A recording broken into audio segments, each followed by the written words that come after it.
হয়, আহোম যুগৰ 600 বছৰীয়া ৰাজত্ব কালত কিছুমান কীৰ্তিচিহ্ন আজিও বুৰঞ্জীত লিপিবদ্ধ হৈ আছে আৰু সেই কীৰ্তিচিহ্নসমূহ আচলতে সংৰক্ষণৰ কাৰণে চৰকাৰে যাৱতীয় ব্যৱস্থা গ্ৰহণ কৰা ইতিমধ্যে পৰিলক্ষিত হৈছে। কিন্তু সেই বুৰঞ্জীৰ কিছুমান পৃষ্ঠা আচলতে মোক পৃষ্ঠা সেইকাৰণে কৈছে আচলতে যিবোৰ কীৰ্তিচিহ্ন আজিও আচলতে সংৰক্ষণ হোৱা নাই, যাৰ কাৰণে আচলতে জহি হৈ গৈছে। মোৰ সতীৰ্থ দেখুৱাব সামগ্ৰিক পৰিৱেশ আচলতে আমি আজি বৰ্তমান উপস্থিত আছোঁ ডিব্ৰুগড় জিলা আৰু চৰাইদেউ জিলা সীমান্তৱৰ্তী অঞ্চল বৰহাটৰ বৰপাত্ৰ চাহ বাগিচাৰ ভিতৰত। আৰু এই চাহ বাগিচাৰ ভিতৰত আচলতে মই মোৰ সতীৰ্থ দেখুৱাইছে আচলতে এই পুখুৰী আছিল পানী ব্যৱহাৰৰ বাবে মহাৰাজ চুপিমফাৰ পুত্ৰ কনচেং বৰপাত্ৰ গোহাঁইৰ নামত নগা কোঁৱৰ তেওঁৰ নামত আচলতে 1497 খ্ৰীষ্টাব্দত এই পুখুৰীখন ইয়াত স্থাপন কৰা হৈছিল।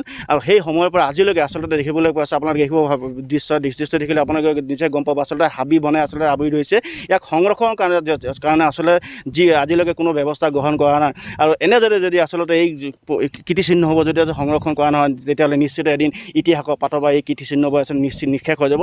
আৰু আমি আচলতে সেই কীৰ্তিচিহ্নবোৰ আচলতে বুজ ল'বলৈ আজি আমি নাহৰকটীয়া প্ৰেছ গিল্ডৰ কৰ্মকৰ্তাসকলে আজি আমি উপস্থিত হৈছিলোঁ এই অঞ্চলত। আৰু আমি আহি দেখুৱাইছোঁ আমি সামগ্ৰিক পৰিৱেশ। আচলতে আমাৰ লগত উপস্থিত আছে নামৰূপ ডিব্ৰুগড় জিলা সীমান্তৱৰ্তী অঞ্চল নামৰূপ আৰু চৰাইদেউ জিলা বৰহাটৰ সীমান্তৱৰ্তী আচলতে টাইসমূহ বিষয় বিভাগসকল আছে, তেওঁলোকে কথা পাতিব আচলতে আপোনালোকে বিভিন্ন সময়ত আপোনালোকে মানে সংগ্ৰাম কৰিছে, দাবী জনাই আছিল আচলতে আহোম যুগৰ যিবোৰ কীৰ্তিচিহ্ন আচলতে সংৰক্ষণ হ'ব লাগে, এনেকুৱা জীয়াই ৰাখিব লাগে। কিন্তু দেখিবলৈ পোৱা গৈছে আচলতে বৰপাত্ৰ চাহ বাগিচাৰ ভিতৰত যিটো পুখুৰী আচলতে কনচেং যিটো ৰজাৰ নামত যে বৰপাত্ৰ গোহাঁইৰ নামত যিটো পুখুৰী বনে আৱৰি ধৰিছে, সংৰক্ষণ হোৱা নাই। কি ক'ব এই ক্ষেত্ৰত আপোনালোকে? আচলতে চাওক, আমাৰ নামৰূপৰ নিচেই কাষতে থকা এখন বাগান বৰপাত্ৰ বাগান বুলি কয়। এই বৰপাত্ৰ বাগানখনৰ মাজতে একদম মাজমজিয়াতে আমাৰ ৰজা দিনৰ এটা পুখুৰী আছে। ইয়াত কনচেং বৰপাত্ৰ গোহাঁই এটা পুখুৰী আছে। কনচেং বৰপাত্ৰ গোহাঁই আমাৰ ৰজা চুপিমফাৰ পুত্ৰ আছিল। আৰু তেখেতৰ দিনতে এই পুখুৰীটো আচলতে খনা হৈছিল। এই পুখুৰীটো খনা হৈছিল, উদ্দেশ্য আছিল ইয়াৰ পানীটো খাবৰ কাৰণে এটা বৰপুখুৰী খনা হৈছিলে। ইয়াৰ কাষতে আমি এতিয়া আমাৰ যিসকল পৰিপুৰুষ আছে বা আমাৰ যিসকল আহোম বিজ্ঞ পণ্ডিত আছে, তেওঁলোকৰ পৰা জানিবলৈ পাইছোঁ যে ইয়াৰ কাষতে আমাৰ এখন চাংমাই হালো আছে। আমাৰ অসম চৰকাৰৰ পৰা আমি এতিয়া বৰ্তমানলৈকে আমি দেখিছোঁ এই পুখুৰীটোৰ পাৰে তেওঁলোকে গড় এই ধুনীয়াকৈ তেওঁলোকে গড় বান্ধিছে।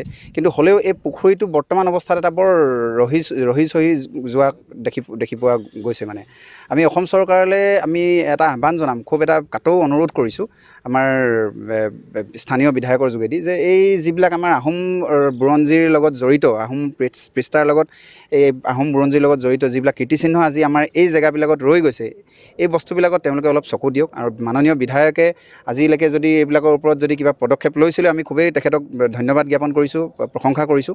কিন্তু ইয়াৰ পাছৰ পৰ্যায়ত তেওঁলোকে যাতে ইয়াৰ ওপৰত আৰু কিবা যাতে তেওঁলোকে পদক্ষেপ ল'ব পায়, যাৰ কাৰণে এটা পৰ্যটনস্থলীলৈ এইটো ৰূপান্তৰিত হ'ব।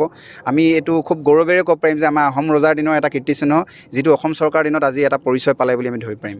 আচলতে যদি সংৰক্ষণ কৰা হয় তেতিয়াহ'লে আচলতে নিশ্চিতভাৱে এইটো পৰ্যটনস্থলী আছে ৰূপান্তৰিত হ'ব। আপোনাৰ ওচৰত আহিছোঁ আচলতে অকল এই পুখুৰী নহয়, শিয়াল গড় বুলি এটা ইয়াত আছে বুলি কীৰ্তিচিহ্ন গম পাইছোঁ। ইয়াত ৰান্ধনি শালো আছে বুলি গম পাইছোঁ ইতিমধ্যে।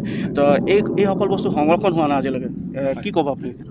হয়, এইটো আমাৰ কাৰণে অতি পৰিতাপৰ বিষয়। কাৰণ 1497 খ্ৰীষ্টাব্দত যিটো পুখুৰী খান্দিছে বা যিবিলাক গড় আমাৰ ইয়াত স্থাপন হৈছিলে আহোম ৰাজত্বৰ সুপৰিচালনা কৰিবৰ কাৰণে, তো সেইবিলাক ইয়াৰ পিছৰ পৰ্যায়ত আমি কেনেধৰণে ৰাখিছোঁ, আমাৰ পিছৰ জেনেৰেশ্যনে কেনেধৰণে ৰাখিছোঁ, সেইটো আজি পুখুৰী বা আজি শিয়ালগড় হওক বা আমাৰ শুকান পুখুৰী আছে, এইবিলাক দেখিলে আমাৰ নিজকে একচুৱেলি আমি লাজ পাওঁ। আহোমৰ 600 বছৰ ৰাজত্ব কৰা এটা জাতি আজি এই গতিত গৈছে। গতিকে এইটো আমাৰ গোটেই সমগ্ৰ আহোম জাতিৰ লগতে সমগ্ৰ অসমবাসীৰ কাৰণে এটা লাজৰ বিষয়। কাৰণ আজি অসম বুলি ক'লে আমি আহোমৰ কথাই বুজি পাওঁ, অসম মানে আহোম। আৰু সেই হিচাপে এই আহোমৰ যিবিলাক কীৰ্তিচিহ্ন জহি খহি গৈছে, এইবিলাক সংৰক্ষণৰ ক্ষেত্ৰত, সংৰক্ষণ আৰু সৌন্দৰ্য বৰ্ধনৰ ক্ষেত্ৰত কিন্তু আমাৰ চৰকাৰখনে কোনোদিন আমি তেওঁলোকে দৃষ্টি দিয়া দেখা নাই। কোনো ধৰণৰ তেওঁলোকে ইয়াৰ ওপৰত আঁচনি যুগুত কৰা আমি দেখিবলৈ পোৱা নাই।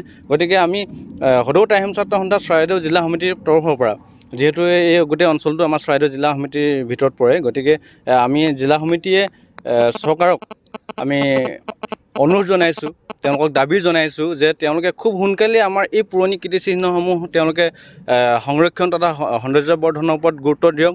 আৰু ৰিচেণ্টলি আমাৰ চৰাইদেউ মৈদামৰ ওপৰত যিটো আমাৰ আৰ্ক'লজিকেল ডিপাৰ্টমেণ্টে তেওঁলোকৰ আৰ্ক'লজি ডিপাৰ্টমেণ্টত চৰাইদেউখন অন্তৰ্ভুক্ত কৰিছে আৰু আমাৰ এই যিবিলাক আহোমৰ কীৰ্তিচিহ্ন গোটেই চৰাইদেউ বা ডিব্ৰুগড়কে ধৰি গোটেই অসমত যিবিলাক সিঁচৰিত হৈছে সকলোবিলাক তেওঁলোকে আৰ্ক'লজিকেল ডিপাৰ্টমেণ্টৰ ভিতৰত তেওঁলোকে সংলগ্ন কৰক। আমি সেইটো আৰ্ক'লজিকেল ডিপাৰ্টমেণ্টলৈ আমি দাবী জনাইছোঁ আৰু অসম চৰকাৰক আমি দাবী জনাইছোঁ অতি সোনকালেই তেওঁলোকে এইবিলাক সংৰক্ষণ কৰক। যিহেতু আমাৰ এই পুখুৰীটো বা ওচৰতে শিয়ালগড় আছে বা আমাৰ ৰান্ধনীশাল আছে আৰু শুকান পুখুৰী আছে, এইবিলাক বৰ্তমান এই বৰপাত্ৰ চাহ বাগিচাৰ মাজত আবদ্ধ হৈ আছে।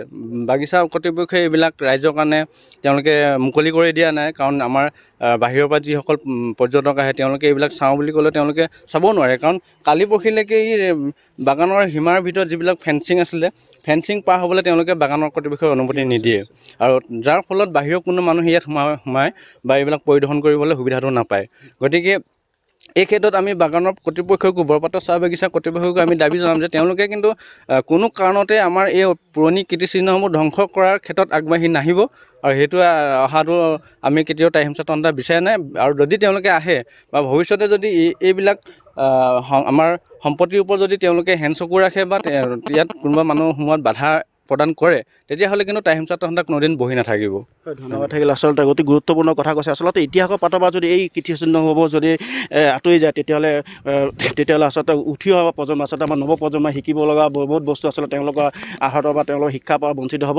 আৰু আছু বিষয়ো আচলতে আপুনি যিহেতু আছুৰ লগত জড়িত, এই কীৰ্তিচিহ্নসমূহ যদি সংৰক্ষণ নহয়, তেতিয়াহ'লে আমাৰ স্কুলৰ ছাত্ৰ ছাত্ৰীসকলে ইতিহাসত যিবোৰ পাতৰ পৰা যে এই কীৰ্তিচিহ্ন যদি আঁতৰি যায়, তেতিয়াহ'লে তেওঁলোকে বহুত বঞ্চিত হ'ব, এইবোৰৰ পৰা জ্ঞানৰ পৰা বঞ্চিত হ'ব, তেওঁলোকে জানিব নোৱাৰিব আচলতে আমাৰ অসমৰ ইতিহাসত কি আছিল।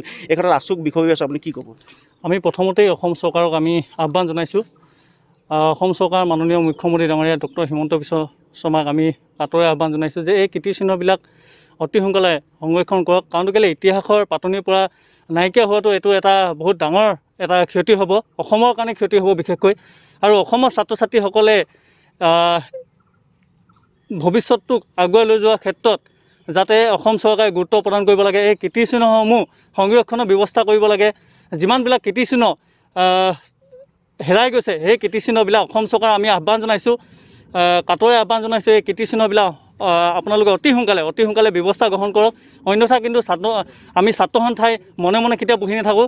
ছাত্ৰ সন্থাই অহিংস আৰু গণতান্ত্ৰিকভাৱে আমি আন্দোলন আগবঢ়াই লৈ যাম। এই কীৰ্তিচিহ্নসমূহ সংৰক্ষণ কৰাৰ ক্ষেত্ৰত অসম চৰকাৰে গুৰুত্ব প্ৰদান কৰিব লাগিব আৰু গুৰুত্ব সহকাৰে তেখেতসকলৰ দায়িত্ব ভূমিকা পালন কৰিব লাগিব। ধন্যবাদ। আচলতে এয়া আছিল আছুৰ বিষয়। আচলতে তেওঁলোকে কৈছে এই কীৰ্তিচিহ্নসমূহ আচলতে সংৰক্ষণ হ'ব লাগে, কিয়নো এই কীৰ্তিচিহ্নসমূহ অসমৰ আচলতে বুৰঞ্জী আচলতে ইতিহাস জড়িত হৈ আছে আৰু এই কীৰ্তিচিহ্নৰ মাজত জীয়াই ৰখাটো অতিকৈ প্ৰয়োজন। আৰু নহ'লে এদিন আচলতে অসমৰ ইতিহাসৰ পাতৰ বা এই কীৰ্তিচিহ্নবোৰ যে নিশ্চয় হৈ যাব, সেয়া কিন্তু নিশ্চিত।